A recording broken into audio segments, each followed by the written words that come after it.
BC ఉద్యోగులకు పదోన్నతుల్లో రిజర్వేషన్ల కోసం రాజ్యాంగ సవరణ చేయాలని రాజ్యసభ సభ్యులు ఆర్ కృష్ణయ్య డిమాండ్ చేశారు. పదోన్నతుల్లో రిజర్వేషన్లు పొందుతున్న ఏ వర్గానికి విధించిన క్రిమిలేయర్ను బీసీలకే విధించడం ఏమిటని దీన్ని రద్దు చేయాలని ఆయన డిమాండ్ చేశారు.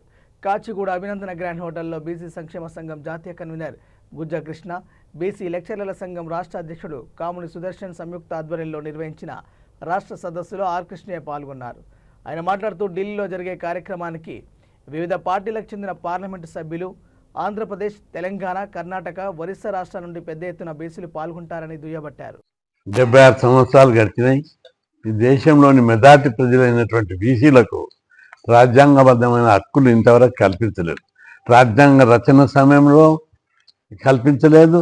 ఆ తర్వాత 127 సార్లు రాజ్యాంగాన్ని సవరించిన ఈ దేశంలోని మెజార్టీ ప్రజలైన బీసీలకు, బీసీ కులాలకు ఏ రంగంలో న్యాయం జరగడం లేదు.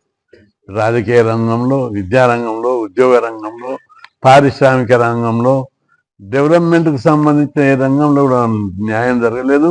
అందుకే ఇప్పటికీ కులాలు చదువుకు, ఉద్యోగాలకు దూరంగా చాలా రాష్ట్రాల్లో, మన తెలుగు రాష్ట్రాల్లో మనం అనేక పోరాటాలు చేసి ఇక్కడ హాస్టల్ పెట్టించుకున్నాం, రిజర్వేషన్లు పెట్టించుకున్నాం, లోకల్ బాడీ రిజర్వేషన్ పెట్టించుకున్నాం, అదేవిధంగా గురుకులాలు పెట్టించుకున్నాం, ఫీజు రియంబర్స్మెంట్ పెట్టించుకున్నాం.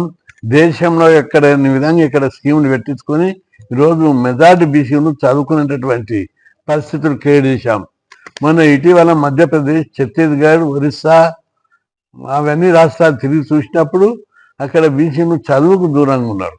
హాస్టళ్ళు లేవు, స్కాలర్షిప్లు లేవు, ఫీజు రియంబర్స్మెంట్ లేదు. ఇంత బీసీ రాజ్యం అని చెప్పే తమిళనాడులో గురుకులాలు లేవు, ఫీజు రియంబర్స్మెంట్ లేదు. దీంతో వాళ్ళు చదువుకు దూరంగా ఉంటున్నారు.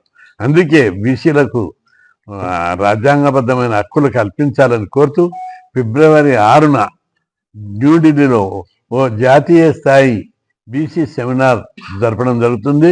దీనికి చాలా రాష్ట్రాలు, తెలంగాణతో పాటు ఆంధ్రప్రదేశ్, కర్ణాటక, తమిళనాడు, ఇంకా మధ్యప్రదేశ్, ఒరిస్సా నుంచి చాలామంది నాయకులు వస్తారు. వాళ్ళందరూ కూడా ఈ సమావేశంలో చర్చించి బీసీల యొక్క డిమాండ్ల మీద కేంద్ర ప్రభుత్వానికి రిప్రజెంట్ చేయాలి.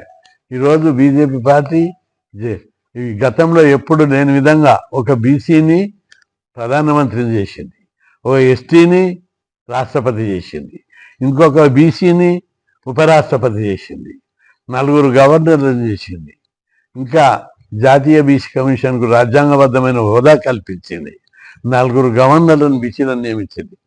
ఇంకా ఈ చిన్న చిన్న డిమాండు పార్లమెంట్లో బీసీ బిల్లు పెట్టడం, కేంద్రంలో బీసీలకు ప్రత్యేక మంత్రిత్వ శాఖ పెట్టడం, ఇంకా తదితర బీసీ ఉద్యోగులకు ప్రమోషన్లు, రిజర్వేషన్లు పెట్టడం, క్రిమిలేయర్ తొలగించడం, జనాభా ప్రకారం విద్యా ఉద్యోగాల రిజర్వేషన్లు పెంచడం, ఇంకా అలాంటి సమస్యలు అన్నీ ఉన్నాయి. తప్పనిసరి hope hour beloved prime minister చేస్తారని మేము ఆశిస్తున్నాం.